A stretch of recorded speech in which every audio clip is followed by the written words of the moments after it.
On Saturday, the 3rd of June, we're having our famous Word in the Park in the splendid surroundings of Holland Park, Kensington.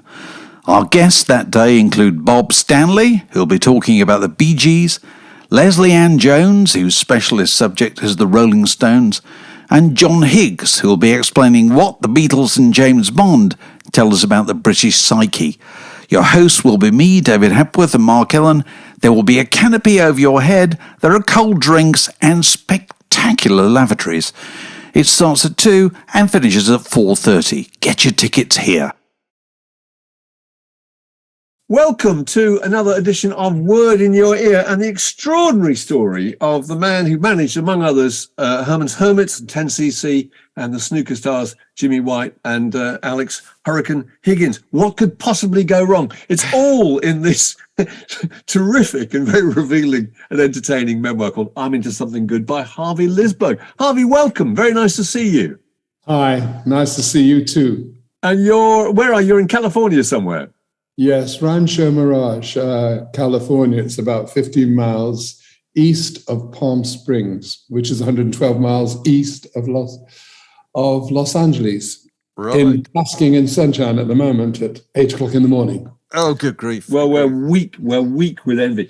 But look, the book starts with you, you grew up in Manchester and all sorts of really interesting stuff about the rivalry between Manchester and Liverpool. And it's interestingly the Beatles that has the big impact on your life. And most 21-year-olds at the time in 1963 fantasized about being in the Beatles, but you fantasized about being their manager.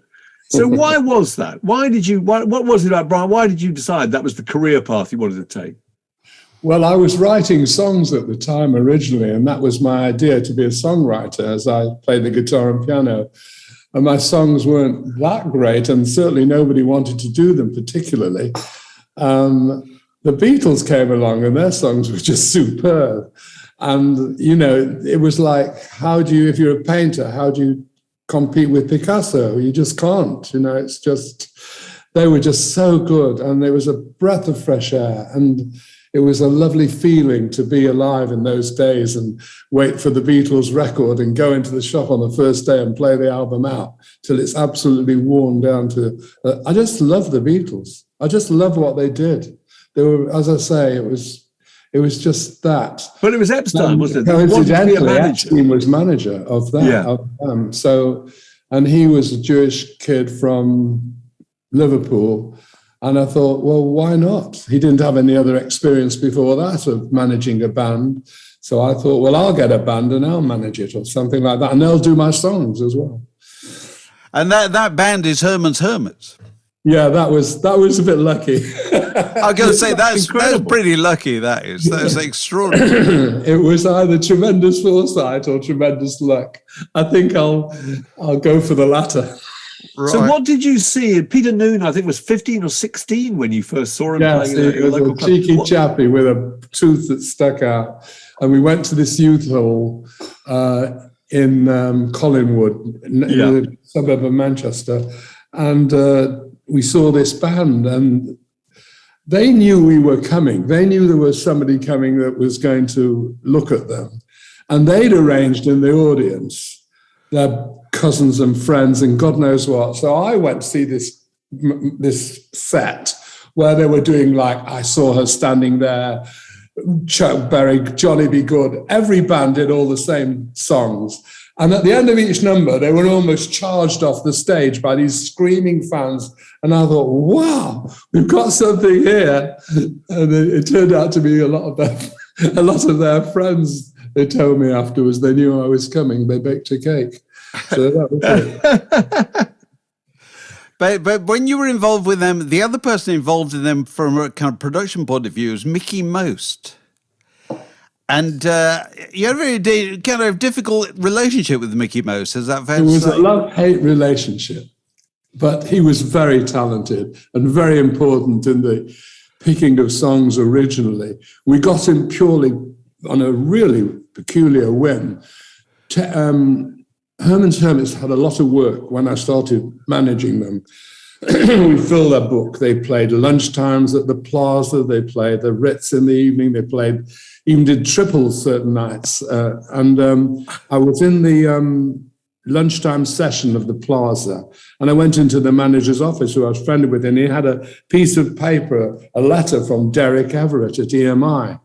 And I said, do you mind if I borrow that letter? And I wrote to Derek Everett saying, could I come and see him? We've heard all about you. I got an unbelievable letter just saying what a wonderful guy this Derek Everett was, who I'd never heard of. Yes. And he wrote back and said, yes, sure, come down to London.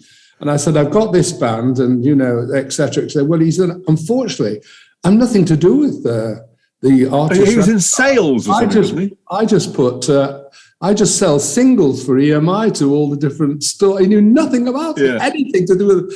He says, but by the way, there's a new guy on the block called Mickie Most. Would you be interested in meeting him? And I just heard House of the Rising Sun. I think, which was just a different planet. And so he introduced me to Mickie Most, and that's how that started. And then I sent Mickie the picture of the boys, and he liked the look of Peter Noone. Peter had a tremendous look, straight, Catholic, blue eyes, boy next door, not those horrible Beatles with long hair or those Rolling Stones. Oh my God, I don't want my daughter to go near them. But here was a cheeky kid, kind of Cliff Richard clean, that sort of thing. And that was it. And then Mickie Most disappeared off the scene. I didn't hear from him.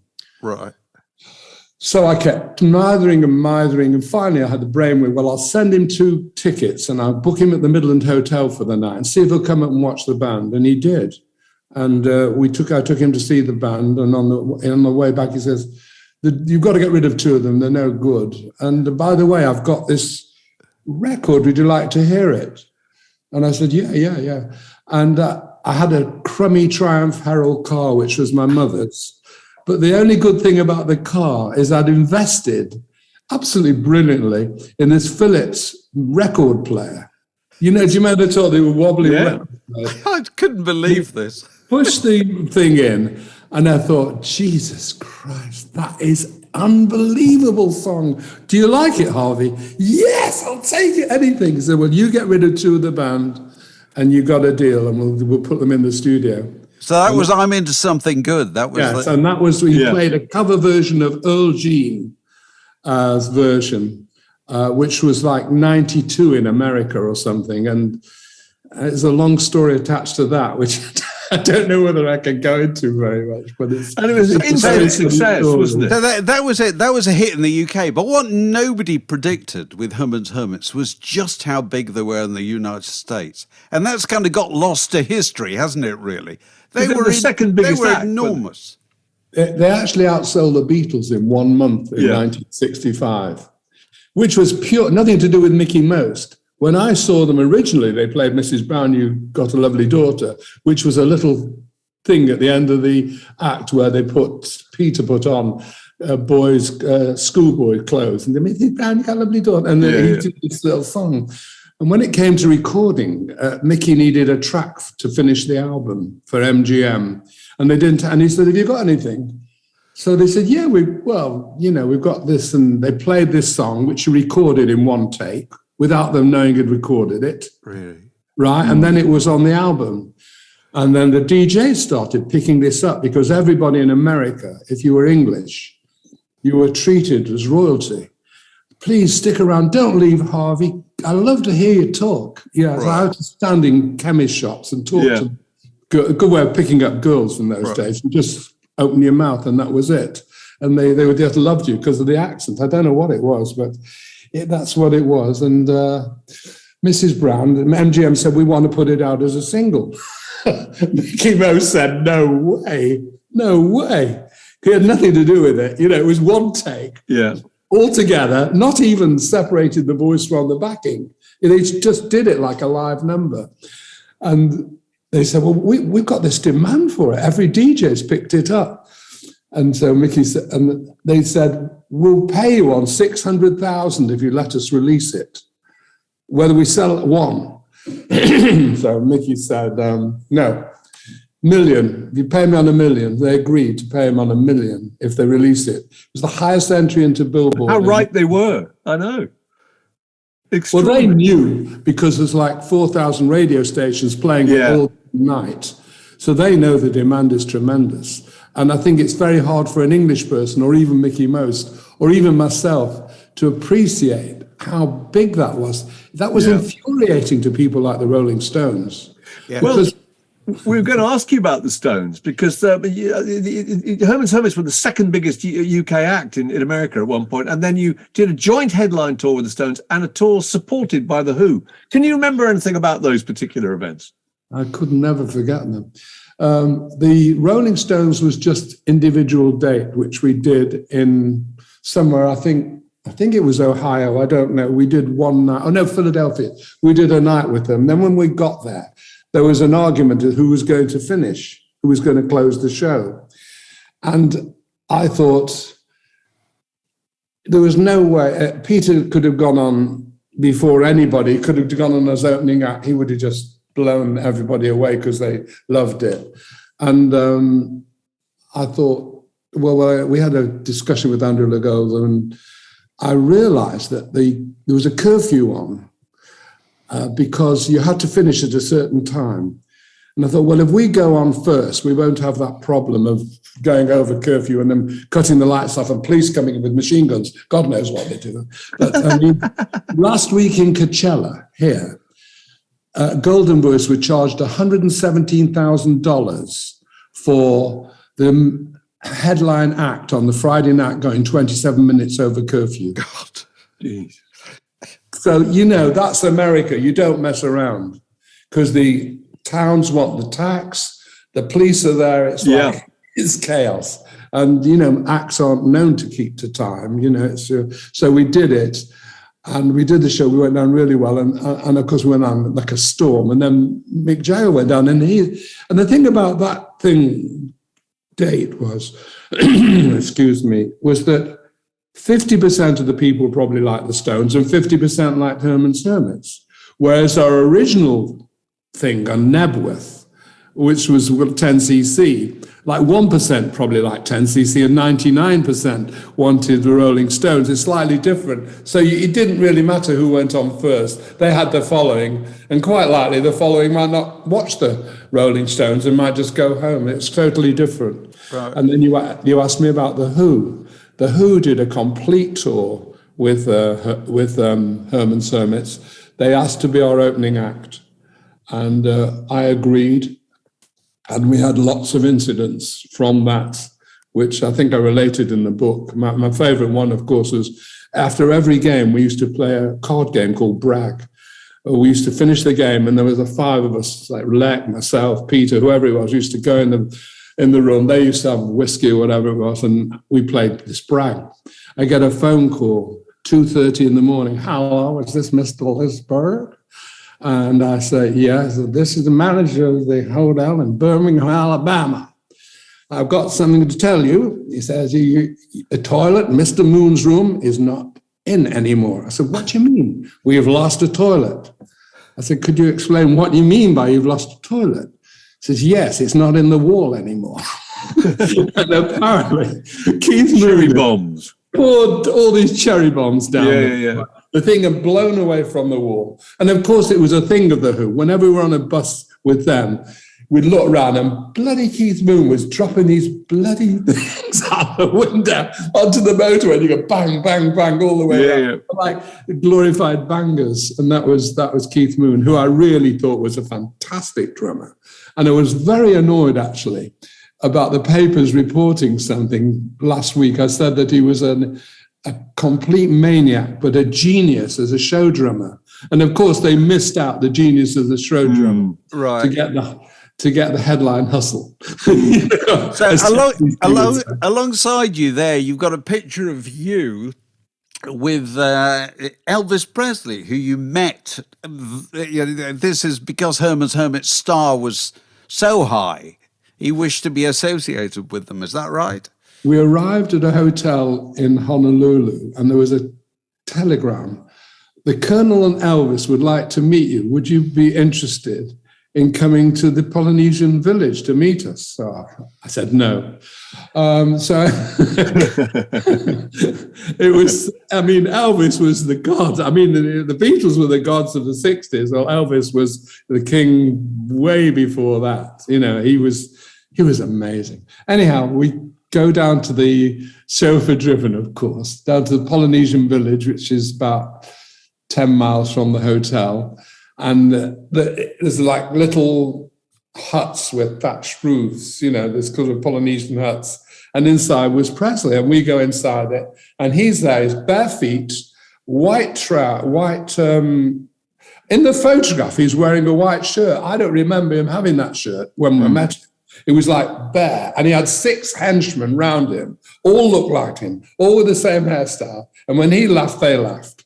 It was like he was the king, and whatever he did, they did. If he cried, they cried. If he gets up, they get up. Yeah. And it was like that. And he came over, and it was just a very exciting time. And the colonel was there, and he really insulted me. That I'm not a swine. I thought, he said, "Oh, a fat Brian Epstein." I thought, great.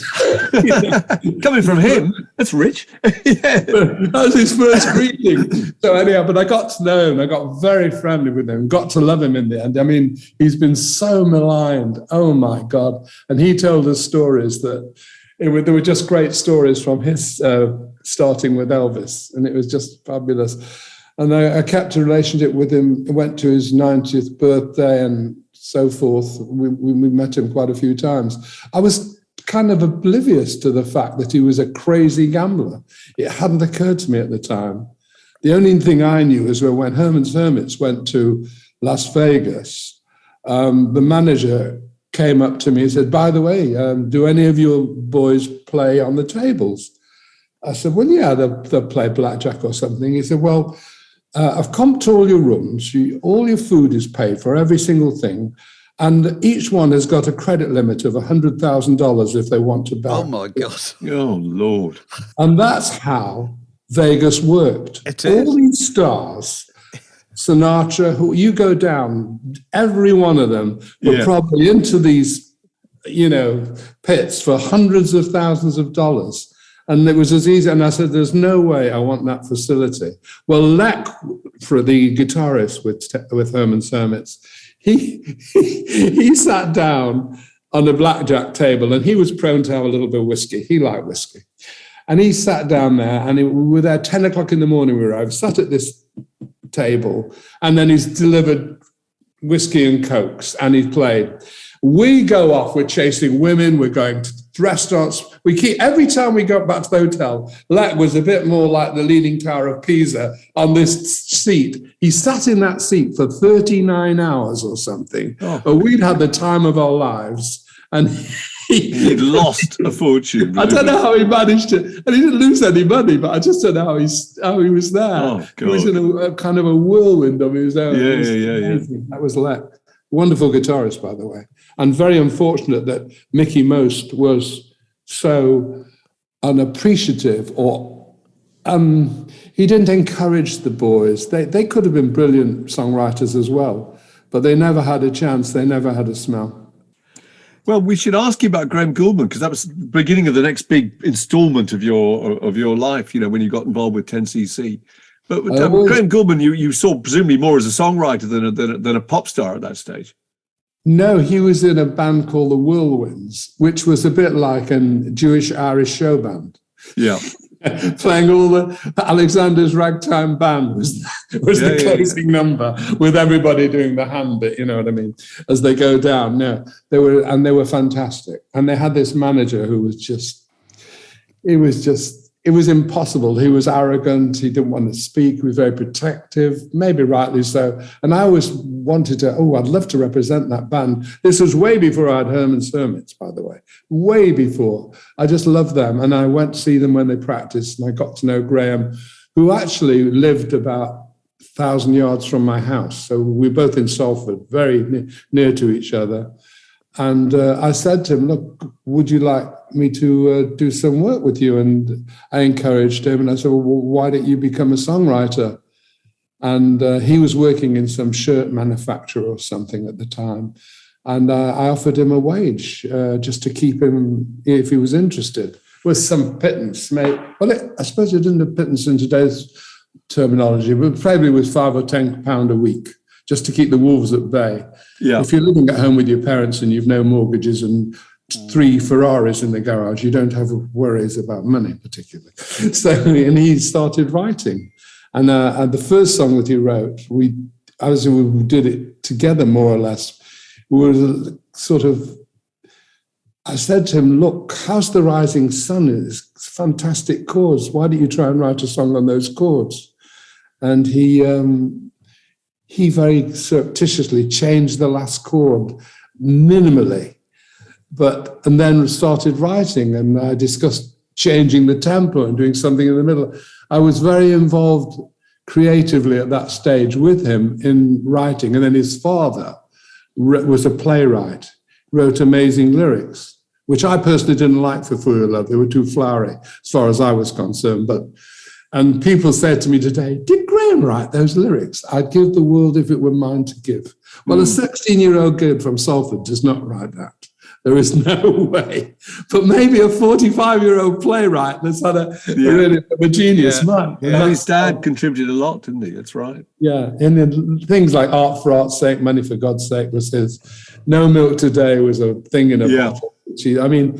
And Jaime was a genius and very unlucky, because he should have been much bigger himself, but fortunately lived it through his son eventually and got all the credit. And it was a great team. It was a lovely team. We'd go every day, write every day, songs poured out. It was just wonderful.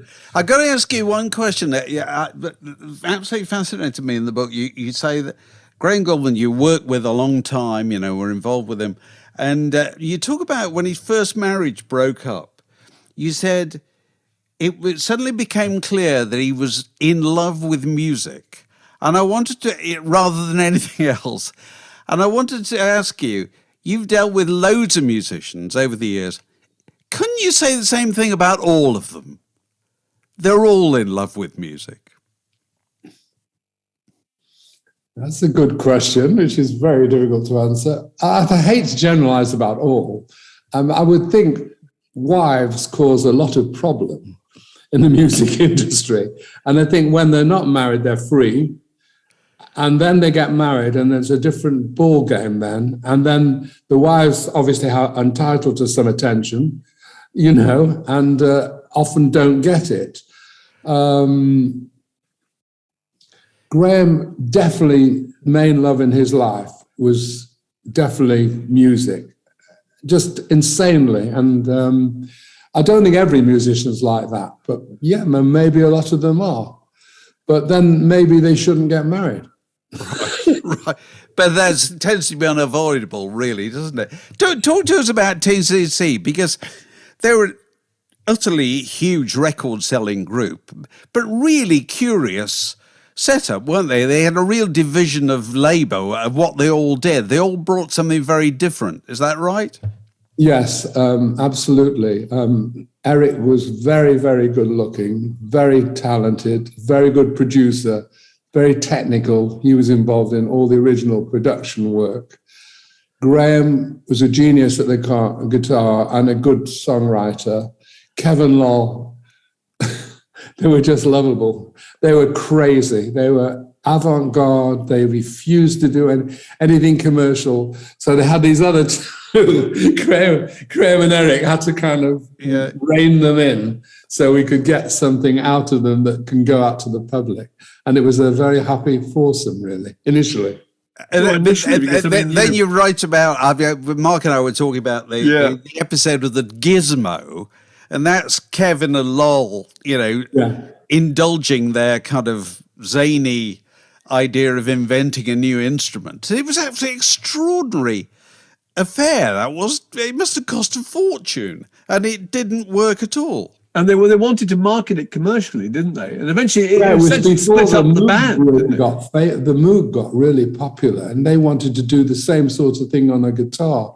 We had the wheel rotated to give a string effect that didn't finish. I don't know what the word is. It just goes on constantly.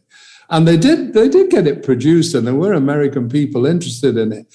But it was totally off the wall. I mean, it's as though they had insatiable desire to do different things all the time. They did soldiers, model soldiers. They did paintings of cowboys and Indians, all sorts of things.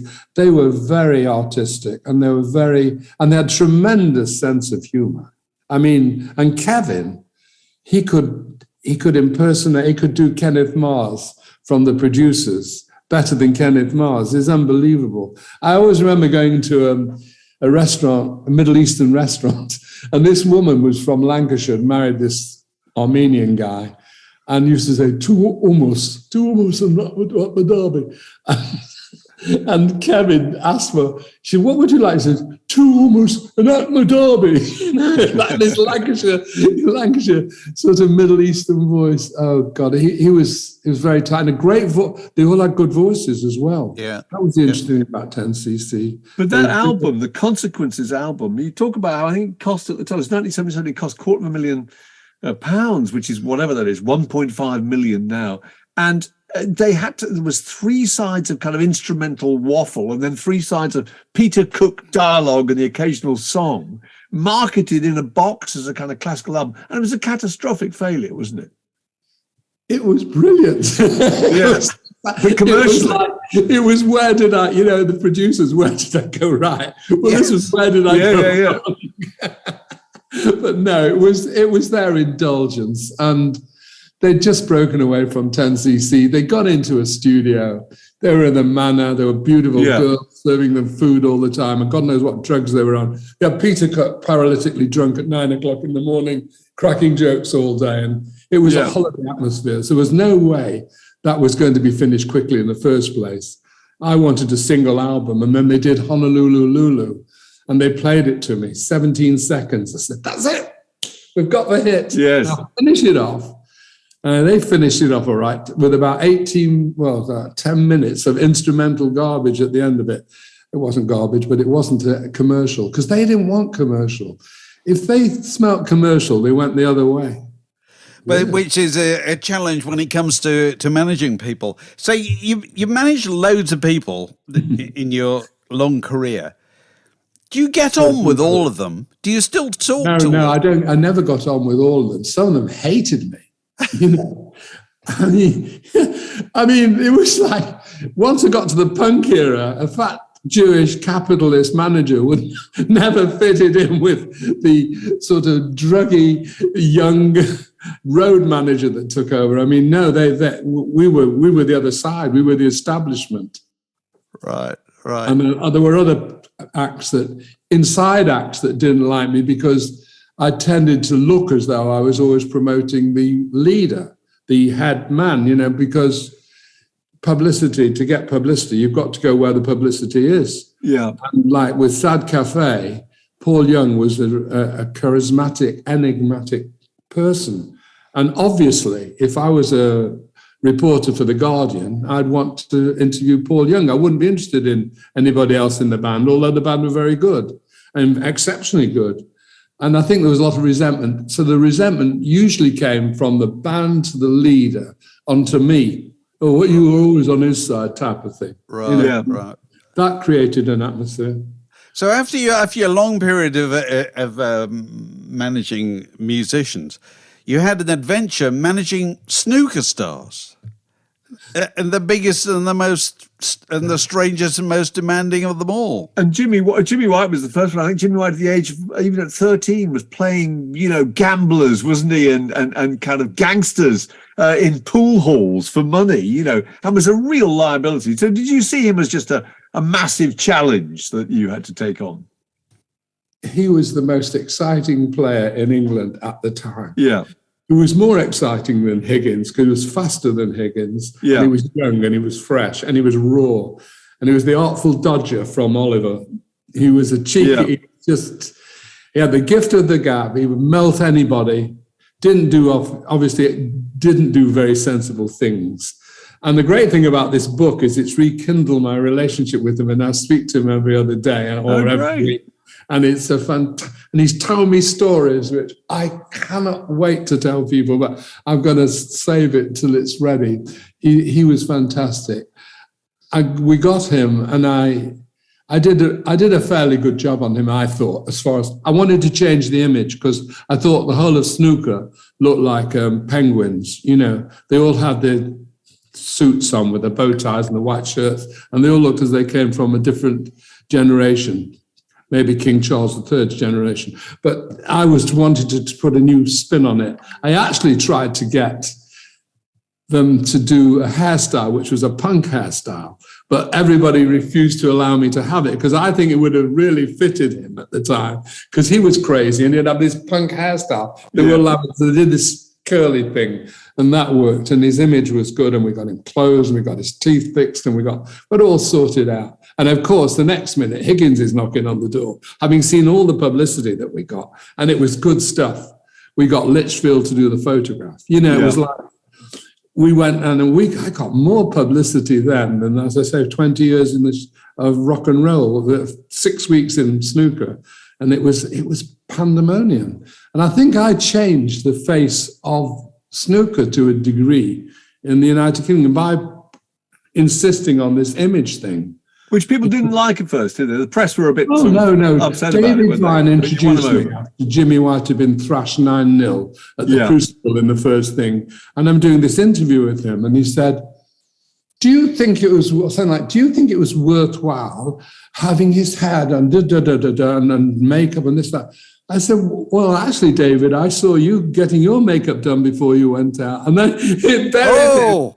They don't like that. Ouch. It was the end of that conversation. I've got to ask you one final question.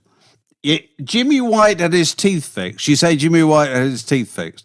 Did Peter Noone ever have his teeth fixed? Because Peter Noone's teeth were his fortune. That tooth came out. He had an extra tooth that protruded when he was about 15, and then finally it came out. I don't remember exactly how, but it did. It wasn't, I don't think it was surgically taken out. It just came out. Right. But teeth, really important in America. Very important. Well, the joke is that the teeth are usually pretty awful in America compared to England. Oh, really? Well, that's not the joke they tell about us, is it? But look, I think the dentists in England are very, very good. I think somehow the teeth here are they're clinically correct, but sometimes people look like rabbits, Too many teeth, and I mean, everything's all dazzling. Yeah, absolutely. Doesn't look natural. David Bowie had an enormous transformation at one point, didn't he? Extraordinary. All this and more is in Harvey Lisberg's absolutely fascinating book. It is. Really is. I'm glad you like it. It's got so many illuminating things about, dealing with musicians over a long period of time. I'm Into Something Good by Harvey Lisberg. Very nice to talk to you, Harvey. Lovely to talk to you. Great to see you.